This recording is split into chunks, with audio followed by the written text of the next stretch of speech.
অন্ধকারের সাথে লড়াই করার জন্য আমরা প্রদীপ জ্বালাই। এতে প্রথমে সলতে রাখি, তারপর তেল ঢালি, তারপর আগুন জেলে এটা প্রজ্বলিত করি। তারপর একটা সময় আসে যখন এই প্রদীপ নিভে যায়। কারণটা কি? কারণ কি এটা যে প্রদীপের প্রকাশমান হওয়ার ক্ষমতা সমাপ্ত হয়েছে? না, এই যে আগুন আমরা দেখতে পাচ্ছি, এই আগুনের জন্য যে শক্তির প্রয়োজন হয় তা আসে এই তেল থেকে।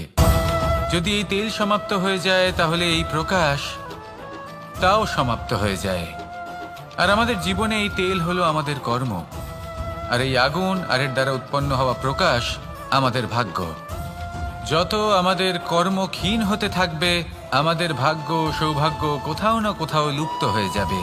যে উজ্জ্বল ভবিষ্যৎ আমরা চাইছি তা কখনো লাভ করতে পারবো না যদি কর্ম না করি। ঠিক যেমন তেল ছাড়া অগ্নি উৎপন্ন হয় না, তেমনি কর্ম ছাড়া সৌভাগ্য হয় না। আর যেমন কর্ম তেমন ভাগ্য। তাই সবসময় কর্ম করতে থাকুন, কর্ম করা থামাবেন না। আর আমার সাথে ভালোবেসে বলুন, রাধা রাধা।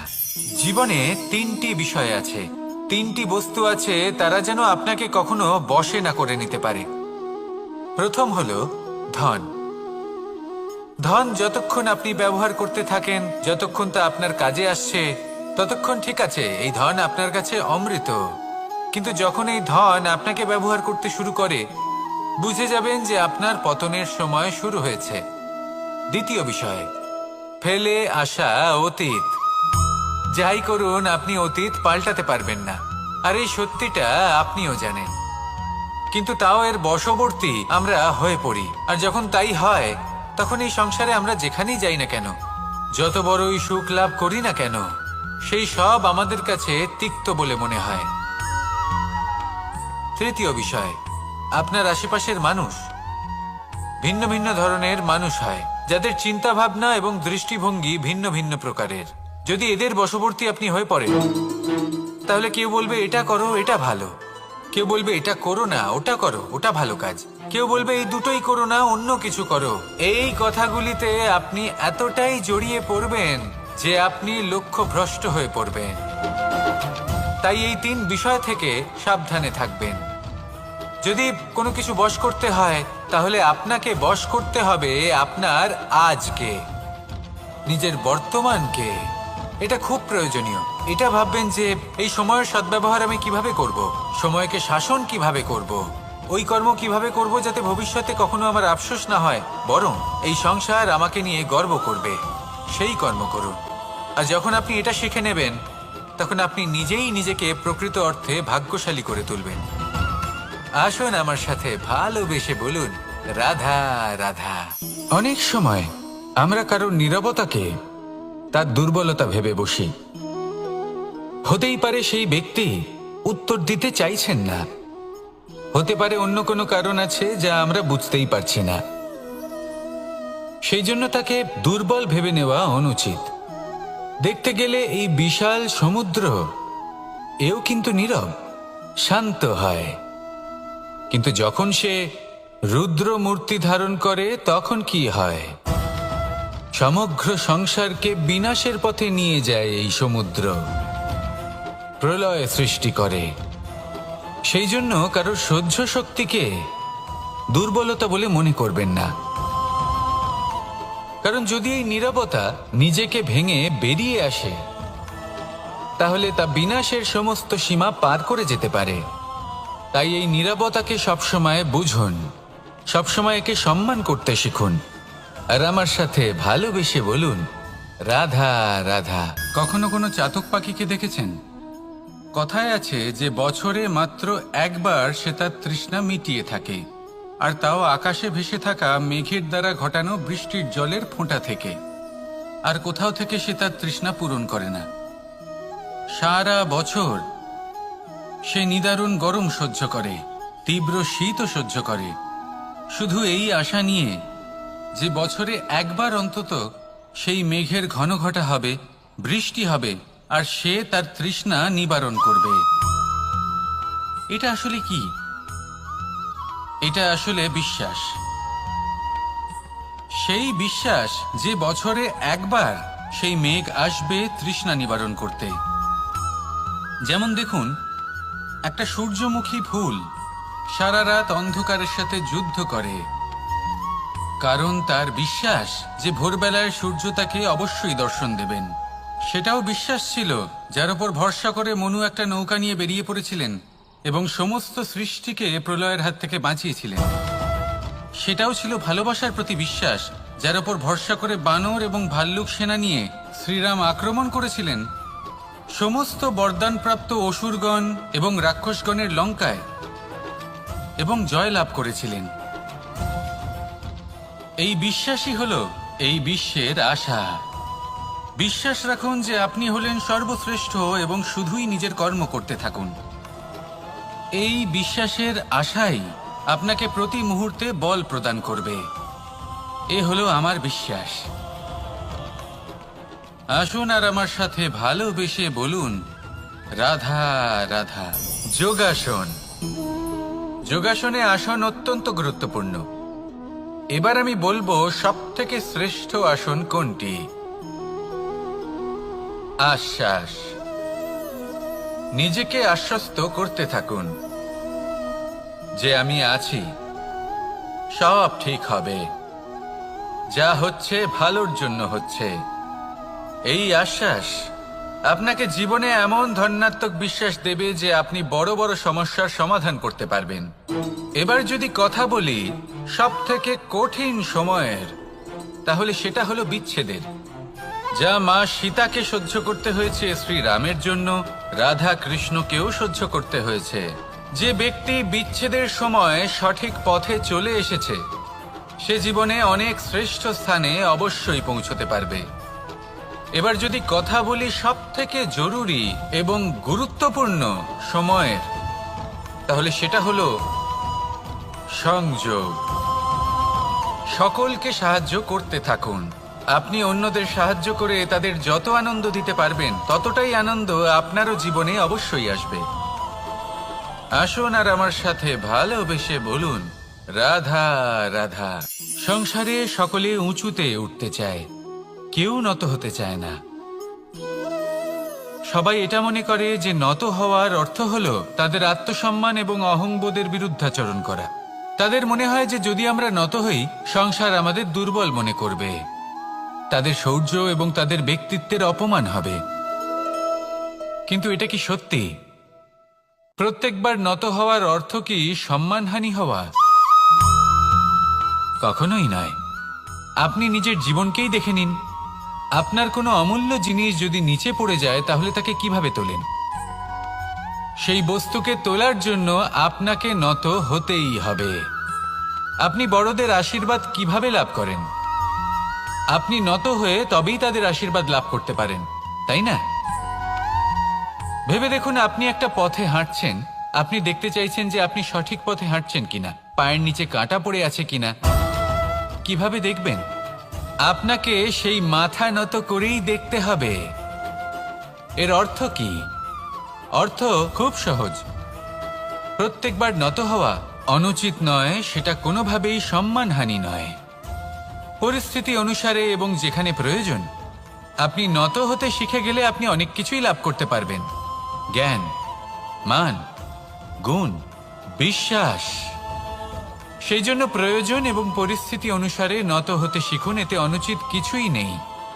আত্মসম্মান থাকা অত্যন্ত প্রয়োজনীয়, কিন্তু তা যেন কখনো অহংকারে পরিণত না হয়। এই বিষয়ে অবশ্যই নজর রাখবেন এবং আমার সাথে ভালোবেসে বলবেন, রাধা রাধা। আমাদের জীবনে অনেক ধরনের ব্যক্তি এসে থাকেন। কেউ কেউ আমাদের সাথে থেকে যান, কেউ আমাদের থেকে দূরে চলে যান। কেউ ভালো মানুষ হন, কেউ খারাপ মানুষ। কিন্তু আমরা সবসময় সেই সময়টাকে নিয়ে দুঃখ প্রকাশ করি যখন আমাদের জীবনে কোনো খারাপ ব্যক্তি প্রবেশ করেন। তারা আমাদের খারাপ অনুভূতি দেন, দুঃখ দেন, কষ্ট দেন। আমরা সবাই তাকে ভালো মন্দ কথা বলি। কিন্তু কেন? এমন বিভিন্ন ধরনের মানুষ, খারাপ মানুষ, ভালো মানুষ সবার জীবনেই আসেন এবং সকলকেই একটা অমূল্য শিক্ষা দান করে যান। এবার আপনি নিজেই ভেবে দেখুন, জীবনে যখন প্রথমবার আপনি আগুন স্পর্শ করেছিলেন তখন আপনি একটা শিক্ষা লাভ করেছিলেন যে আমাকে আগুনের থেকে একটু দূরে থাকতে হবে। তারপর আস্তে আস্তে আপনি শিখলেন যে কিভাবে এই আগুনকে নিয়ন্ত্রণে রাখতে হবে। তারপর আপনি শিখলেন যে কিভাবে নিজের জীবনে তাকে প্রয়োগ করতে হবে, তা সে অন্ধকারে প্রকাশ লাভ করার জন্য হোক বা খাবার বানানোর জন্য। সেইভাবেই কোনো খারাপ ব্যক্তি যখন আপনার জীবনে আসে কোনো শিক্ষা দিয়ে যান, তার প্রতি কৃতজ্ঞ থাকুন। তার বিষয় খারাপ ভাবার বা খারাপ অনুভূতি নিয়ে থাকার কোনো প্রয়োজন নেই। সেই শিক্ষা লাভ করুন, ইতিবাচক মনোভাব নিয়ে জীবনের সামনে এগোতে থাকুন। কেউ নেই যিনি আপনাকে বাধা দিতে পারেন। আসুন আমার সাথে ভালোবেসে বলুন, রাধা রাধা। অনেক সময় আমরা জীবনে অনেক মানুষকে এমন বলতে শুনে থাকি যে আমি অসফল হয়েছি কারণ আমার সময় ভালো যাচ্ছিল না। আমি এই জিনিসটা লাভ করতে চাইছিলাম কিন্তু করতে পারলাম না কারণ আমার সময়টা ভালো যাচ্ছিল না। আমি আমার জীবনে ওই মহান কাজটা করতে চাইছিলাম কিন্তু করতে পারলাম না। কেন? কারণ আমার সময়টা ভালো যাচ্ছিল না। কিন্তু যে মুহূর্তে ভালো সময় আমার জীবনে আসবে আমি সব কিছু প্রাপ্ত করব।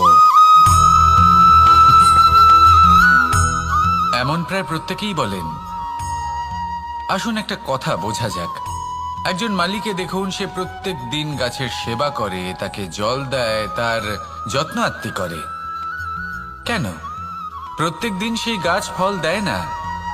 সঠিক সময় এলে তবেই সেই গাছ ফল দেয়, কিন্তু প্রত্যেক দিন মালি তার সেবা করে, তাকে যত্ন করে। শুধুমাত্র তখন করে না যখন সেই গাছ ফল দিতে সক্ষম। আর যদি মালি গাছের যত্ন প্রতিদিন না করে তাহলে হয়তো সেই গাছ ফল দিতেই পারবে না। এটাই হলো আমাদের জন্য একটা শিক্ষা। যখন সময় আমাদের জন্য অপেক্ষা করে না তখন আপনি সময়ের জন্য কেন অপেক্ষা করছেন? ভালো সময়ের জন্য অপেক্ষা করবেন না। ভালো এবং শুভ কর্ম দ্বারা ভালো সময়কে নিজের কাছে টেনে আনুন। নিরন্তর কর্ম করুন, পরিশ্রম করতে থাকুন। শুভ সময় আপনা থেকেই আপনার কাছে আসবে। আসুন আমার সাথে ভালোবেসে বলুন, রাধা রাধা। জীবনে এমন কিছু কাজ রয়েছে যা আমাদের কখনোই করা উচিত নয়, যেমন আশা করা। যদি আপনি আশা করেন আর আপনার আশা পূর্ণ না হয় আপনি খুবই কষ্ট পাবেন।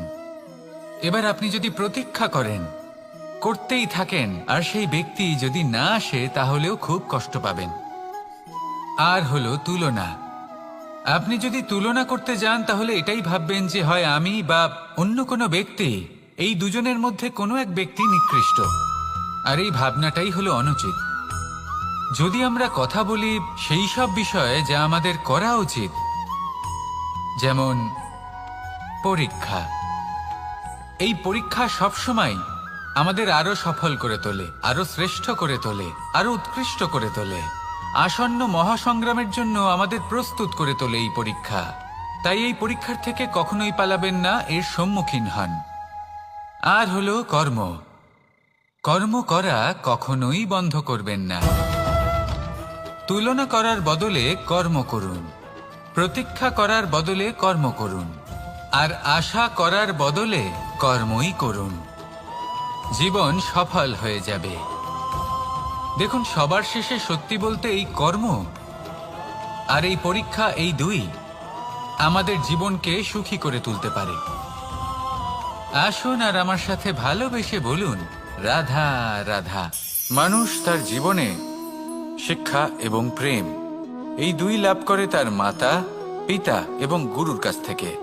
কিন্তু মানুষ সবথেকে বেশি ভালোবাসে নিজের মাতাকে, কারণ মাতা খুব নির্মল চিত্তে ভালোবাসে, শান্ত মনে আমাদের অন্তরে শক্তির সঞ্চার করে থাকেন, আমাদের উৎসাহ দেন, বলশালী করে তোলেন। ব্যাপারটা কিন্তু এমন নয় যে আমরা নিজেদের বাবা বা গুরুকে ভালোবাসি না, তাদেরকেও আমরা অত্যন্ত ভালোবাসি। শুধু ওনাদের কঠোর ব্যবহার দেখলে আমরা একটু ভয় পেয়ে যাই। এবার ওনাদের এই কঠোর ব্যবহার আমাদের ভালো না লাগলেও অত্যন্ত আবশ্যক, কারণ মাতার থেকে আমরা যে শক্তি লাভ করি তা যেন নিয়ন্ত্রণ হারিয়ে বিধ্বংসী না হয়ে ওঠে। আমরা যেন কোনো কুপথে না চলে যাই, আমরা কখনো যেন দোষ না করে ফেলি। শুধু সেই জন্য পিতা এবং গুরু একটু কঠোর হয়ে ওঠেন। এবং ওনাদের এই কঠোর আচরণ ভবিষ্যতে গিয়ে আমরা অবশ্যই বুঝতে পারি। জীবনে কিছু বছর আমরা এগিয়ে যাই আর তারপর আমরা বুঝতে পারি যে বাবা এবং গুরু আমাদের যথেষ্ট ভালোবাসতেন, কিন্তু ওনাদের ভালোবাসার বহিঃপ্রকাশ আলাদা। প্রয়োজনীয় হলো এটা দেখার, এটা বোঝার যে শুরু থেকে আমাদের প্রতি ওনাদের আচরণ কেমন ছিল।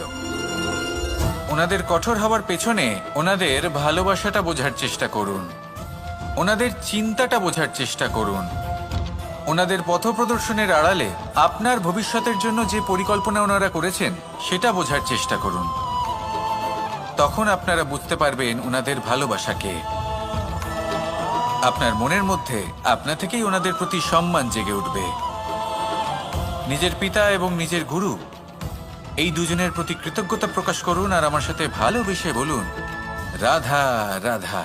আমি অনেক সংখ্যক মানুষকে দেখেছি, তাদের কাছে অত্যাধিক জ্ঞান আছে, শিল্প আছে, ধন আছে, কীর্তি আছে, কিন্তু তারা এই সব কিছু নিজেদের কাছেই রাখেন, এই সমাজে বিতরণ করেন না।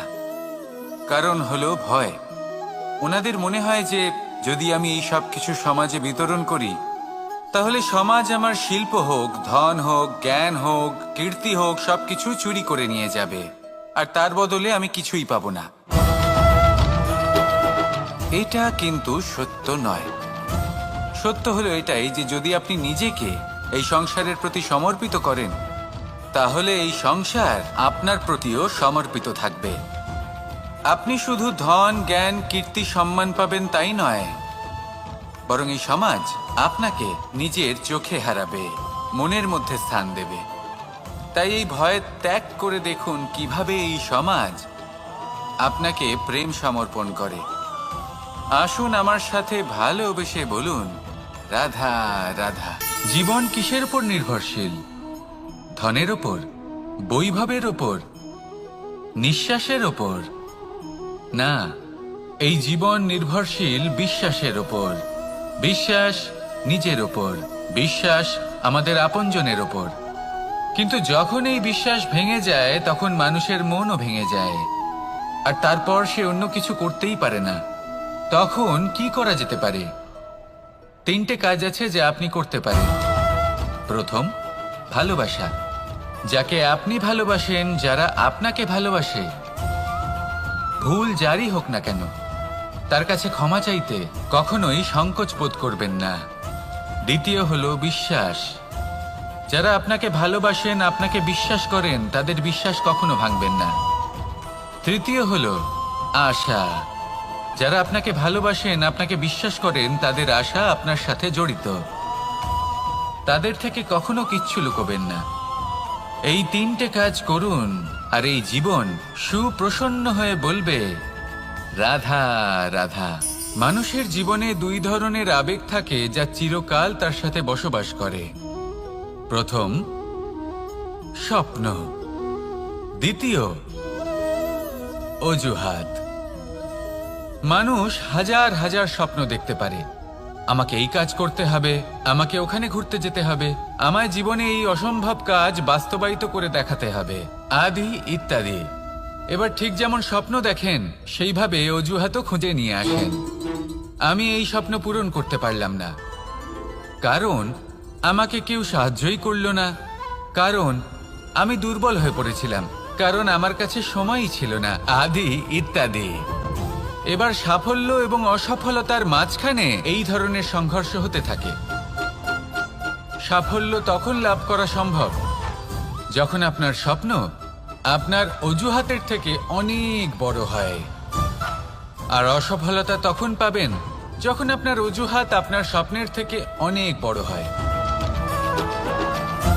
আপনি যদি সাফল্য লাভ করতে চান তাহলে চেষ্টা করতে থাকুন, পরিশ্রম করুন। যদি অসফল হন তাহলে ভয়ভীত হওয়ার কোনো প্রয়োজন নেই। নিজের ভুল বুঝুন, তাকে শুধরে নিন, আবার চেষ্টা করুন। কিন্তু যদি নিজের জীবনে অজুহাত নিয়ে আসেন তখন স্বপ্ন কখনো পূরণ হবে না। আসুন আমার সাথে ভালোবেসে বলুন, রাধা রাধা। ভয়ের সাথে আমরা সবাই পরিচিত, কষ্ট আমরা সবাই পেয়েছি। কখনো কখনো আমরা অসুস্থ হয়ে পড়ি, আর এমন সময় হলে মাতার মমতা, কখনো বাবার স্নেহ, কখনো বন্ধুদের পাশে থাকার অনুভূতি আমাদের রোগ নিরাময়ে সাহায্য করে।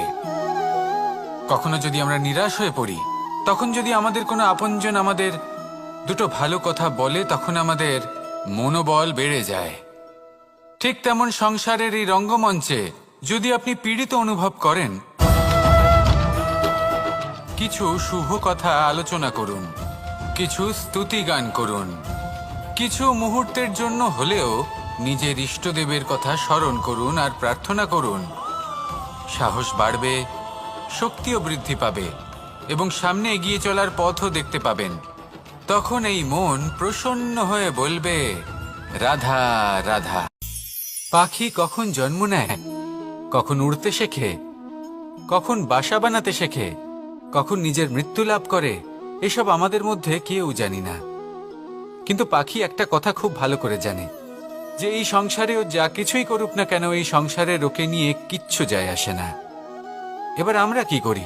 কোনো কাজ করার আগে আমরা এটা ভাবি যে এই সংসার যদি আমাকে দেখে ফেলে, তাহলে কে জানে এই সংসার কি ভাববে, আমার প্রতিচ্ছবি কেমন তৈরি হবে কে জানে, কে জানে কি হবে আদি ইত্যাদি। এই সব ভাবনায় আমরা মগ্ন হয়ে যাই। কিছুটা এমনভাবে মগ্ন হই যে বর্তমানের কর্মের এই জীবনের যাত্রাপথে সেই সময়ের আনন্দ উপভোগ করতে ভুলে যাই। এবার দেখুন একটা পাখি কি করে, ওর কর্ম হলো গান গেয়ে চলা। ওই পাখি গেয়ে চলে, কেউ ওর গান শুনুক বা না শুনুক, কেউ আদৌ শুনছে কিনা সেই বিষয়টা নিয়ে সেই পাখির কিছুই যায় আসে না। সেই পাখি নিজের কর্ম করতে থাকে। হয়তো সেই জন্যই আপনি কখনো কোনো পাখিকে কাঁদতে দেখবেন না। এরকমই আপনাকে নিজেকে গড়ে তুলতে হবে। প্রথমে নিজেকে জিজ্ঞেস করুন, এই যে কর্ম আমি করতে চলেছি সেটা কি উচিত? যদি আপনার মনে হয় সেটা উচিত, তাহলে সেটা প্রমাণ করুন। এটা ভাববেন না যে এই সংসার কি ভাববে।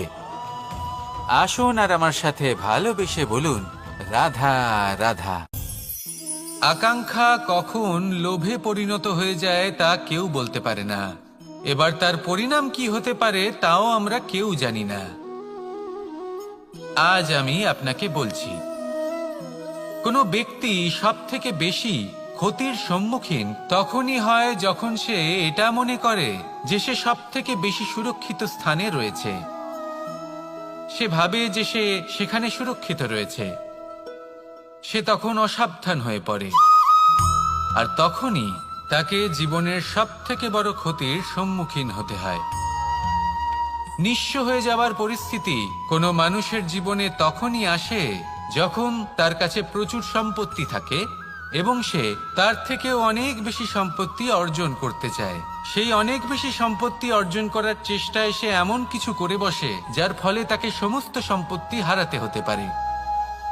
একজন রচনাকার নিজেই নিজের প্রতিভা একদম শেষ করে দিতে পারে যখন সে অনেকগুলো কাজ নিজের কাঁধে নিয়ে নেয়। একটা গুরুত্বপূর্ণ কথা সবসময় মনে রাখবেন, আজ আপনি যেখানেই থাকুন না কেন, যেমনই যে কোনো স্থানেই থাকুন না কেন, এর পেছনে আপনার আকাঙ্ক্ষার একটা বিশাল ভূমিকা রয়েছে। কিন্তু মনে রাখবেন, আপনাকে শিখতে হবে যে কখন আর কিভাবে নিজের উচ্চাকাঙ্ক্ষাগুলিকে লাগাম পরাতে হবে, কারণ এটা অত্যন্ত আবশ্যক। তাই আসুন আর আমার সাথে ভালোবেসে বলুন, রাধা রাধা। রাত্রে আমরা সুখ নিদ্রা লাভ করি, আমরা স্বপ্ন দেখি, ভবিষ্যতের পরিকল্পনা করি, খুব ভালো লাগে। সকালে যখন চোখ খুলি, নিদ্রা ভঙ্গ হয়, স্বপ্ন সেইখানেই ভেঙে যায়, আর তারপর আমরা আমাদের রোজকার জীবন যাপন করি। স্বপ্ন হয়তো মানুষ রাতের বেলায় দেখেন, কিন্তু সেটাকে সার্থক দিনের বেলাতেই করতে হয়। রাতে মধুর বাতাসের নিচে কোমল শয্যায় শুয়ে মাতার গলায় মিষ্টি গান শুনতে শুনতে নিদ্রায় আচ্ছন্ন হওয়া, স্বপ্ন দেখা, ভবিষ্যতের পরিকল্পনা করা বড়ই সরল। কিন্তু সকালবেলায় সময় মতো উঠে সূর্যের তাপ সহ্য করে, সেই উষ্ণতা সহ্য করে সর্বাঙ্গ ঘেমে গিয়ে নিজের পথ খুঁজে বের করা, সেই পথে অগ্রসর হওয়া, বাধা বিপত্তি এসবের সম্মুখীন হওয়া, আর তারপর লক্ষ্য লাভ করা, এগুলো কঠিন কাজ। এ হলো অত্যন্ত কঠিন কাজ। যদি আপনি চান যে স্বপ্ন আপনি দেখেছেন তা সত্যি হোক, তাহলে দিনের বেলায় আপনাকে বেরিয়ে কর্ম করতেই হবে, পরিশ্রম করতেই হবে। মনের এই চক্ষু দিয়ে স্বপ্ন দেখা সম্ভব, কিন্তু যদি আপনি বুঝতে পারেন যে এই স্বপ্নই হলো আপনার লক্ষ্য, তাহলে তাকে সার্থক করতে শুধুমাত্র পরিশ্রম দ্বারাই করতে হবে। তাহলে পরিশ্রম করুন আর আমার সাথে ভালোবেসে বলুন, রাধা রাধা। মানুষের জীবনে 3টি গুণ অত্যন্ত প্রয়োজনীয়: শ্রদ্ধা, বিনম্রতা, যোগ্যতা। যদি জ্ঞান লাভ করতে চান তাহলে শ্রদ্ধার প্রয়োজন, যদি মান লাভ করতে চান তাহলে স্বভাবে বিনম্র হওয়া প্রয়োজন, আর যদি মনোবাঞ্ছিত স্থান লাভ করতে চান তাহলে যোগ্যতার প্রয়োজন। বিষয়টা সহজ। শ্রদ্ধা আপনাকে জ্ঞান দেবে, নম্রতা আপনাকে মান, আর যোগ্যতা উচিত স্থান দেবে। কিন্তু যদি আপনি এই 3টি গুণ সম্মিলিত করেন তাহলে এমন কিছু লাভ করবেন যা এই সব কিছুর থেকে অনেক ঊর্ধ্বে। সম্মান। আর এ হলো সেই সম্মান যা প্রত্যেক মানুষের নিজের জীবনে লাভ করতে চেষ্টা করা উচিত, কারণ এই হলো সেই সম্মান যার কারণে আপনি চলে যাওয়ার পরেও এই সংসার আপনাকে ভালোবাসবে আর মনে রাখবে। আসুন আমার সাথে ভালোবেসে বলুন, রাধা রাধা। অনেক সময় আমরা জীবনে অনেক মানুষকে এমন বলতে শুনে থাকি যে আমি অসফল হয়েছি কারণ আমার সময় ভালো যাচ্ছিল না, আমি এই জিনিসটা লাভ করতে চাইছিলাম কিন্তু করতে পারলাম না কারণ আমার সময়টা ভালো যাচ্ছিল না, আমি আমার জীবনে ওই মহান কাজটা করতে চাইছিলাম কিন্তু করতে পারলাম না। কেন? কারণ আমার সময়টা ভালো যাচ্ছিল না। কিন্তু যে মুহূর্তে ভালো সময় আমার জীবনে আসবে আমি সব কিছু প্রাপ্ত করব। এমন প্রায় প্রত্যেকেই বলেন। আসুন একটা কথা বোঝা যাক। একজন মালিকে দেখুন, সে প্রত্যেক দিন গাছের সেবা করে, তাকে জল দেয়, তার যত্ন আত্তি করে। কেন? প্রত্যেক দিন সেই গাছ ফল দেয় না, সঠিক সময় এলে তবেই সেই গাছ ফল দেয়, কিন্তু প্রত্যেক দিন মালি তার সেবা করে, তাকে যত্ন করে। শুধুমাত্র তখন করে না যখন সেই গাছ ফল দিতে সক্ষম। আর যদি মালি গাছের যত্ন প্রতিদিন না করে তাহলে হয়তো সেই গাছ ফল দিতেই পারবে না। এটাই হলো আমাদের জন্য একটা শিক্ষা। যখন সময় আমাদের জন্য অপেক্ষা করে না তখন আপনি সময়ের জন্য কেন অপেক্ষা করছেন? ভালো সময়ের জন্য অপেক্ষা করবেন না। ভালো এবং শুভ কর্ম দ্বারা ভালো সময়কে নিজের কাছে টেনে আনুন। নিরন্তর কর্ম করুন, পরিশ্রম করতে থাকুন, শুভ সময় আপনা থেকেই আপনার কাছে আসবে। আসুন আমার সাথে ভালোবেসে বলুন, রাধা রাধা। মানুষের এই সংসারে জীবনযাপন করার জন্য কিছু জিনিসের প্রয়োজন পড়ে। এমন কিছু আবেগ, এমন কিছু বস্তু আছে যেগুলো তার প্রয়োজন হয়, কিন্তু সব থেকে বেশি যে জিনিসটা তার প্রয়োজন হয় সেটা হলো সম্মানের। আমাদের ভালো লাগে যখন কেউ আমাদের সম্মান করে। আমরা কাউকে সম্মান করলে তারও সেটা ভালো লাগে। কিন্তু আপনি দেখবেন যে সংসারে বেশিরভাগ মানুষ 2টি মাপদণ্ডের ভিত্তিতে সম্মান করেন। হয় বয়স দেখে করেন বা উপার্জন দেখে, অর্থাৎ সেই ব্যক্তি কতটা উপার্জন করেন। এবার ভেবে দেখুন, এটা আবশ্যক নয় কারোর বয়স যদি বেশি হয় তার বুদ্ধিও ততটাই বেশি হবে। আবশ্যক এটাও নয় যে কোনো ব্যক্তি যদি অত্যন্ত ধনী হন বা তার মনও নির্মল হবে বা তিনি সৎকর্ম করবেন বা এমন কোনো কর্ম করবেন যাতে উনি সম্মান লাভ করতে পারেন। হতে পারে উনি ধনী কিন্তু দুশ্চরিত্র। সেই জন্য বয়স বা উপার্জন দেখে কোনো ব্যক্তিকে সম্মান করবেন না। কর্ম দেখুন। যদি গভীরভাবে ভেবে দেখেন তাহলে দেখবেন যদি কোনো মানুষ কোনো সৎকর্ম করেন তাহলে তার প্রতি হৃদয় থেকে সম্মান জাগ্রত হয়। এটাই হলো সেই সম্মান যা অর্জন করতে হবে। বয়স আজ আছে, কাল আরো বৃদ্ধি পাবে। উপার্জন আজ আছে, কাল সেটা কমে যেতেও পারে। কিন্তু যদি আপনি নিরন্তর শুভকর্ম করতে থাকেন তাহলে আপনি মৃত্যুর পরেও অমর হয়ে থাকবেন। আসুন আমার সাথে ভালোবেসে বলুন, রাধা রাধা। পাপ এবং পুণ্য, এই দুই হলো সংসারের এমন দুই বিন্দু যাকে কেন্দ্র করে এই সংসারের চক্র ঘুরতে থাকে। আমরা যদি কোনো কর্ম বিচার করি, হয় পুণ্য নয় পাপের দৃষ্টিভঙ্গি দিয়ে, এটা হয় পুণ্য না হলে পাপ। কিন্তু এই পাপ এবং পুণ্য, এই দুই নির্ভর করে প্রত্যেক মানুষের ওপর, তার চিন্তাধারা, তার পরিস্থিতির ওপর। ধরুন এমন একজন মানুষ যিনি অনেক দিন ধরে বনে পথ হারিয়েছেন, অনেক দিন হয়তো উনি কোনো খাবার খাননি। এবার এমন পরিস্থিতি চলে এসছে যে এবার যদি উনি খাবার না খান তাহলে হয়তো জীবিতই থাকবেন না। আর এমন অবস্থায় ওনার সামনে যদি কোনো প্রাণী আসে তাহলে তাকে শিকার করা, এটা কিন্তু তার কাছে পাপ নয়, এটা তো জীবিত থাকার একমাত্র উপায়। এটা তার কাছে পুণ্য সম।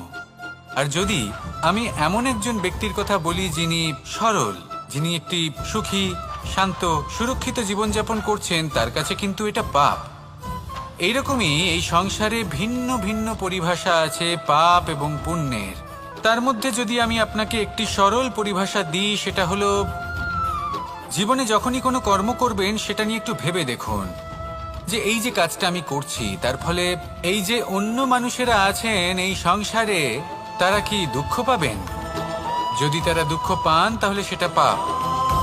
যদি আপনি এমন কোনো কর্ম করেন যার ফলে অন্যরা প্রসন্নতা লাভ করেন, তাদের মুখে হাসি ফুটে ওঠে, যদি তারা প্রেরিত হন, জীবনে সামনে এগোতে পারেন, তাদের বিকাশ হয়, তাহলে এটা হলো পুণ্য। তাই জীবনে সবসময় পুণ্য করতে থাকুন আর আমার সাথে ভালোবেসে বলুন, রাধা রাধা।